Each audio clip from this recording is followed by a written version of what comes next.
Good afternoon, everyone. Today's topic for my webinar is laser therapy. Now, what does laser therapy mean? So, it stands for light amplification by stimulated emission of radiation. So, basically, we use low intensity laser machines in our physiotherapy clinics.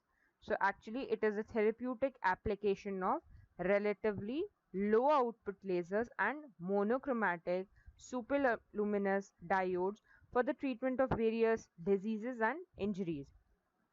The mechanism which actually makes the laser work is photobiomodulation.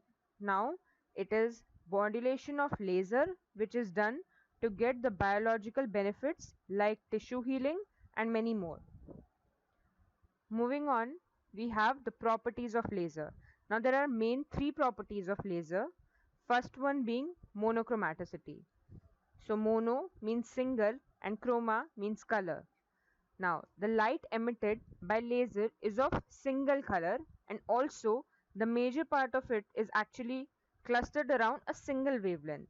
Now here, as you can see in this graphical representation, the wavelength of laser is clustered around a single point, whereas in case of LED, it has covered a wide range.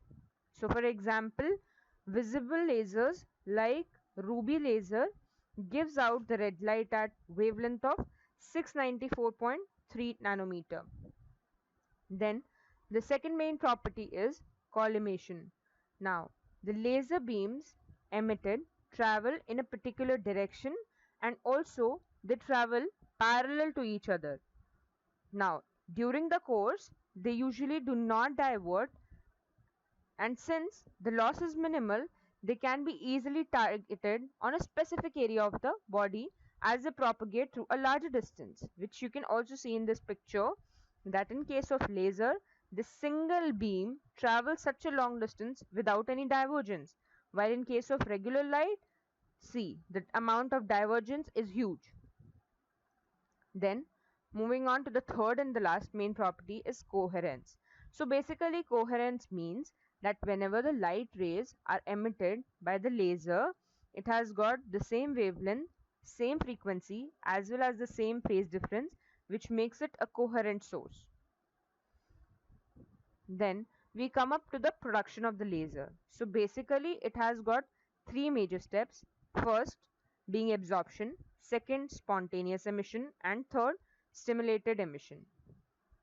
Now first one being absorption. So in this, here you can see this is the incident photon. Now this is the resting electron which is in the lower energy level, and this is E2, the higher energy level. Now when this photon is incident on this resting electron, it moves up to the higher energy level. This is called as absorption. Then the second one being spontaneous emission. Now here you can see this electron being in the higher energy shell E2. Now here it is highly unstable and thus electron cannot stay here for longer. So it will make a transition from higher energy level to the lower energy level. Now during this transition there will be a release of photon. The emission of photon occur on its own while this transition, and this is what is called as spontaneous emission. Now the last step is stimulated emission. Now the emitted photon collide with other electrons, making them transit to lower energy level. Now you can see here that this is electron in the higher energy and this is the one photon which is incident. Now it will make it transit to the lower energy level, and while this transition there will be release of another identical photon. Now this emitted photon has got the same frequency and it travels in the same direction, in same way, same phase as that of the incident photon, and this is how basically the cycle will continue further on. So this is how there is production of laser. Now this is a diagram which sums up all the three steps of the process. Now here We come up to the components required for laser production. So these are the three things. First one being the lasing medium, second a resonating cavity, third a power source. So what is a lasing medium? It is basically the medium which has the capability of being pumped up with energy so that while the process it can release the electron and can cause stimulated emission. So we commonly use two medias. First one being the gaseous mixture of helium and neon, which works up at a wavelength of 632.8 nanometer, while the second one being the gallium arsenide semiconductors, which usually has a wider range of wavelength, 630 to 950 nanometer. Now the second one is a resonating cavity. Now here you can see the resonating cavity. It is basically a chamber in which the lasing medium is stored. Now it consists of a parallel reflecting surfaces of mirrors. So now what happens is that photon of the light produced by the medium are reflected back and forth between these mirrors of the chamber, which will lead to intense photon resonance. That is what we need to create laser. Now out of these four reflecting surfaces, one won't be pure mirror. So for example, if this is not a pure mirror, this is called as a output coupler. So it won't be reflecting 100% of the light which is striking the surface, and that is what is required, as some of the radiations are going to come out of it, which will be called as the output of the device. Now here in this diagram you can see that these are the reflecting mirrors, and here this one is the output coupler, as it has got some amount of laser coming out of it. Then moving on, we also require a power source. So basically it is required to pump the lasing media so that stimulated emission can be produced. In most cases, therapeutic devices are main supplied. In recent scenario, in order to increase the portability of the unit, even rechargeable and battery powered units are coming into play. Now, then we discuss the classes of laser. So, there are class 1, class 2, class 3 and 4. Now we come up to the classes of laser. So basically there are 4 classes of laser which are classified as per their power. So class 1 being a low power laser, then class 2 up to 1 milliwatt, then mid power and then high power laser. Now all these classes have got their different specific applications, like class 1 is used for blackboard pointers and barcode readers. Now class 2 usually they have got a limited clinical application. Mostly in physiotherapy units, it is the class 3 and class 4 which is mainly used. Then we come up to the types of laser. So depending on the active media used, this is how we classify the laser. So it can be ruby laser, can be helium or neon laser, an infrared laser or superluminous diodes. Now we come up to ruby laser. So ruby laser emits red light at a wavelength of 694.3 centimeter. Then let's see how does actually a ruby laser work. So here in this diagram you can see this is the ruby cylinder and this is the xenon flash tube that is coiled around it.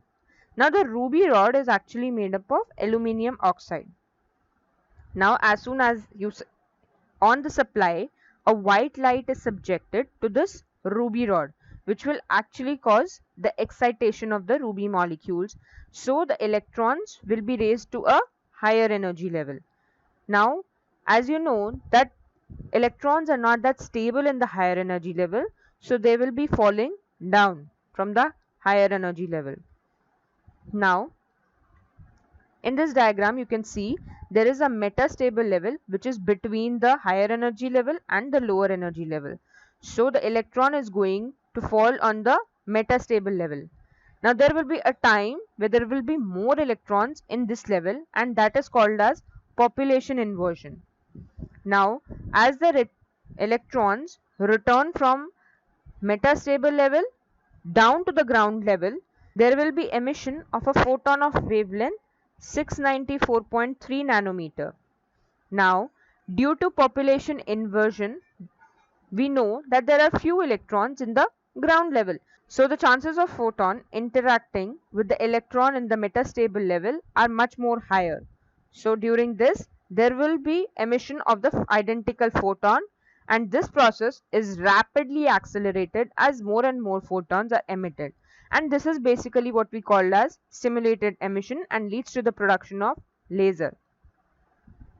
Now, moving on, we have got helium neon laser. Now, helium neon gas mixture is stored at a low pressure in a tube in this kind of laser, and it works on the same mechanism as a ruby laser. Then we have also got infrared laser. So infrared radar emit infrared radiation at a wavelength of 830 nanometer. They're usually made up of gallium or arsenide or gallium aluminium arsenide semiconductor diodes, and the important part in this is that it gives both the continuous as well as the pulsed output. Lastly, we have got superluminous diodes.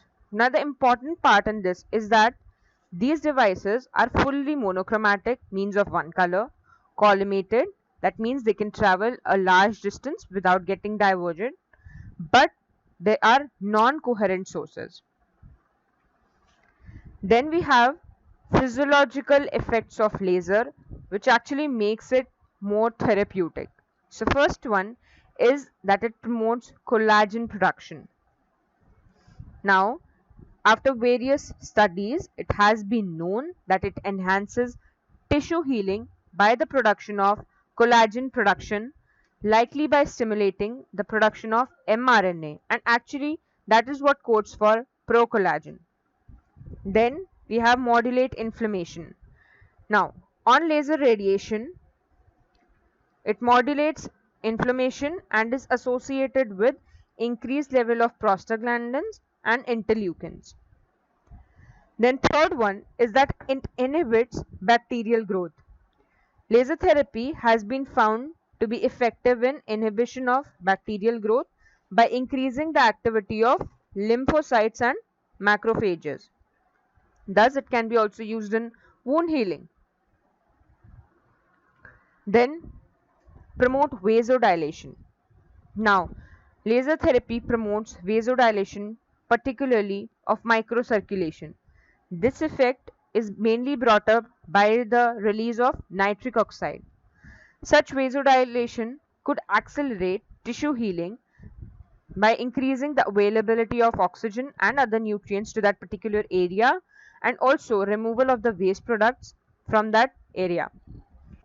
Now, in various studies, it has been shown that laser therapy increases the peripheral nerve conduction velocity, the frequency of action potentials, decreases the distal sensory latencies, accelerates the nerve regeneration, and even reduces the nerve scarring. Now, here this diagram basically sums up all the physiological effects like increase in ATP and makes it possible for the cell to fight up the infection.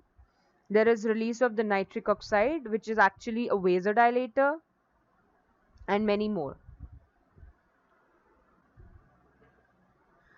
Now, then we come up to the indications. So these are the possible conditions in which laser has proven to be very beneficial. First one being wound healing. Now, wound healing is one of the major area where laser is shown to be highly effective. The possible mechanisms behind it is that it accelerates the wound healing by leukocytic phagocytosis. That is basically WBC ingests the bacteria or the macrophages. Then we have got the proliferation of the fibroblasts. It increases the collagen. It increases the circulation, even inhibits the growth of the bacteria. And not only this, but the tensile strength of the wound is also increased due to the increased collagen content. Thus, even after wound healing, the chances of formation of a scar are pretty low. Then we have arthritic conditions. So, It is used for both osteoarthritis as well as rheumatoid arthritis. In case of rheumatoid, it is beneficial by reducing the pain and even the morning stiffness, while in case of patients suffering from osteoarthritis, it is effective in significant reduction of pain, and not only this, but it has resulted in improvement of the function as well. Then we have got pain management. Now, laser therapy is used for pain as well as disability associated with it in variety of neuro as well as musculoskeletal conditions other than arthritis and neuropathy. So the common ones we use is laser. So we commonly use it in lateral epicondylitis or tennis elbow, chronic back pain, neck pain, for the formation of the trigger points, even in case of delayed onset muscle soreness, and even carpal tunnel syndrome. Then, edema relief. Now, studies have shown that laser is helpful in reduction of the edema, which is mainly caused by the musculoskeletal injuries. So, here, ACL injury, ankle sprain, even here we can see the knee is being highly edematous. Now, even here we can see that in this knee there is high amount of edema. So, in this condition, laser can be proved to be beneficial. Then important part comes, that is the technique of application. So, first is, how do you prepare a patient? Now, firstly you explain the entire treatment to the patient. Then you give the protective glasses which should be worn by the patient as well as the therapist. The surface which is to be treated is first of all be thoroughly cleaned by an alcohol wipe, and then you should keep the part which is to be treated in a supporting position or in a comfortable position. Then you need to prepare the apparatus. So you select it depending upon the nature and the size of the lesion. So for example, if you want to treat a particular area of the skin which has got intact skin, you will be going for probe. But if the area is pretty diffuse or it is larger but the skin is intact, then you go for a cluster probe. While in case of open wounds where the skin is damaged, you cannot put the probe directly, then you will go for a scanner applicator. Next is application of the treatment. So then you apply the probe in contact with the skin, or in case you are applying the scanner, then you will be applying it over the wound at a specified distance, and then you switch the machine on. Now it is important that the laser applicator is held at right angles or perpendicular to the part to be treated in order to achieve the maximum penetration. Now once this is done, then there is termination of treatment. So the device is switched off before removing the applicator, and then you remove it. So after that you check for the change in the color of the patient's skin or any change in the pain intensity. Then methods of application of lasers. So as you know, you have probe, you have a cluster probe, and you have scanner, and this is how these looks. So probe. Now probe is the one which is widely used. So it is applied to the skin by a handheld applicator. Now it usually comes in the size of a pen, like you can see here. Direct application to the skin will be ensuring maximum transfer of laser energy. Then you have got cluster probe. So cluster probe is actually a collection of individual laser diodes which are emitting at different wavelengths. Now the advantage of using a cluster probe is that it can be used to treat larger area. So even the areas of 25 centimeter square can be treated using a cluster probe. Then lastly we have a scanner applicator. Now the advantage of scanner applicator is that it can be used in the conditions like open wounds where a probe cannot be put on the skin. In this you basically have laser applicator which is attached to a stand up to 30 centimeter away from a skin. Now it can be moved either manually or nowadays even mechanically in case you want to cover a part which is to be treated in a systematic way. So here it shows the treatment technique. Firstly, you have gridding technique. Now, if a larger area is to be treated, for example, as in case of treatment of wounds, the applicator may be removed and you will be repositioning it at a new position. So this is how this entire area will be covered. Then you have got a wanding technique. Now basically it is a grid area which is bathed with laser in an oscillation fashion, right? Third, you have got a scanning technique. Now basically in a scanner, a large area is to be treated and the scanner automatically scans all this area eventually. Fourth is a point application. So usually in this you treat a particular painful point, like in case of myofascial trigger point, etc., and you choose it depending on the patient's condition. Then we have parameters. So there are certain parameters which are set according to the condition which is to be treated. First one is wavelength. IR or gallium aluminum arsenide lasers have got longer wavelength. So longer wavelength means they will be penetrating much more deep as compared to the red light.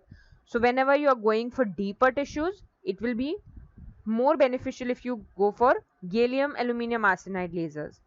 While for red light lasers or helium neon lasers, they are much more suitable for treating the superficial tissues, as their depth of penetration is only 5 to 10 millimeter.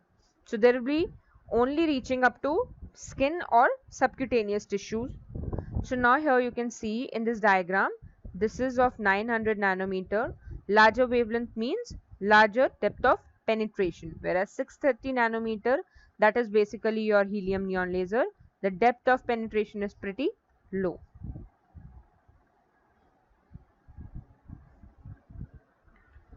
Moving on, we have power. So power is measured in milliwatts. Now lasers are classified by international agreement into different classes depending upon their power. So lasers used for therapy are generally power class 3B, with the power of any individual diode being more than 5 milliwatt, but it will be never crossing 500 milliwatt. Then you have irradiance. So irradiance, it refers to the power unit per area. So milliwatt per centimeter square. It is highest during an in contact treatment. So whenever you are giving it with probe, which is in contact with the treatment area, because there is no divergence. So all the rays are going to enter into your skin eventually. But for a non-in contact area, irradiance is calculated by dividing the power output upon the spot size of the treatment head. Then you have energy. So this is given in joules and it is calculated by multiplying the power output, which is in watts, by the time of application, which is usually in seconds. Then you have energy density. So energy density is given in joules per unit area, and the typical values ranging for it in the routine treatment would be 1 to 10 joule per centimeter square. Then you have the frequency. So it is generally recommended that low pulse frequencies and long pulse durations are used in acute condition, whereas for the chronic it goes opposite, that is higher frequency and shorter duration of the pulse. Then how you will document it. So for documentation you need to specify everything, like what sort of diode you are using, whether it is laser, LED or a superluminous diode. Then you mention the wavelength you have been using, the power, the area which is to be treated, and the energy density. Now make sure that you are not noting down the duration of the treatment, because it is already included in the energy density parameter, and the unit will stop automatically on its own when the total dose has been delivered. Then it is important to note all the contraindications or the conditions in which it cannot be used. First one being malignancy. So laser produces a range of physiological and cellular effects, like it even leads to increase in the blood flow, which can be very harmful and can lead to metastasis of the malignant tissue. Secondly, it cannot be used after 4 to 6 months after the radiotherapy because it has been shown that it increases tissue susceptibility to malignancy and burns after the exposure to the radiotherapy for certain time period. Then over hemorrhagic regions, as we know that one of the physiological effects of laser is vasodilation, thus it is going to increase the bleeding and it cannot be used in such conditions. Then over the endocrine glands, so basically you cannot put the laser directly onto the glands as it is going to interfere with the function of the gland. Lastly, it is the low back or the abdomen during the pregnancy. So laser can be harmful to a pregnant uterus, thus it cannot be exposed.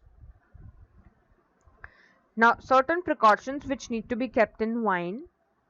First one is epiphyseal plates in children. Now laser therapy can affect the cell growth.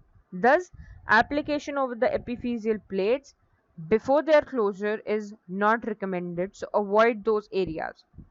Second is, in case the patient is having impaired sensation or mentation due to any reason.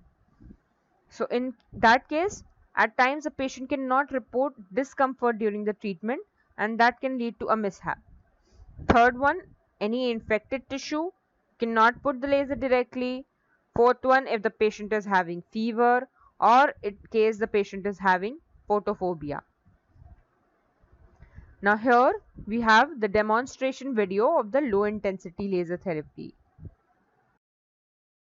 This is a low intensity laser machine and this is its probe head. For patient's preparation, for example, we want to treat this patient for lateral epicondylitis or tennis elbow. Now, firstly clean the area which is to be treated using an alcohol vial. Now, position the patient comfortably so that the patient can maintain the same position throughout the treatment. Now, make sure both the patient as well as the therapist is wearing protective glasses. Now here we have loaded the tennis elbow program. Now on entering it we can see the parameters already specified as per the condition of the patient. Now we position the probe head of the machine on the lateral epicondyle of the patient. Now make sure that it is perpendicular and in contact with the area throughout the treatment and do not move it. Now start the treatment. And as you can see here, this red light indicates that the treatment has already started. Now after the selected time, turn the machine off and remove the probe. Now inspect the area which is treated for any adverse reaction like arrhythmia. If it's okay, then terminate the treatment. So here some researches are mentioned which are published on effectiveness of low intensity laser therapy. So the first one shows that low level laser therapy promotes the scar health much more better as compared to the ultrasound in episiotomy. Like even in the second, out of all the modalities given for low back pain, it has been found that the pulsed low level laser therapy has given the best results in case of pain. While in third, it has been found that pulsed UVS was found to be much more beneficial in case of people suffering from lateral epicondylitis. So it depends on the patient's condition. Then all this data is being taken from the book Cameroon and Nanda, and these are the links of the researchers that have been mentioned in this webinar. So hope it was worth your valuable time. Thank you.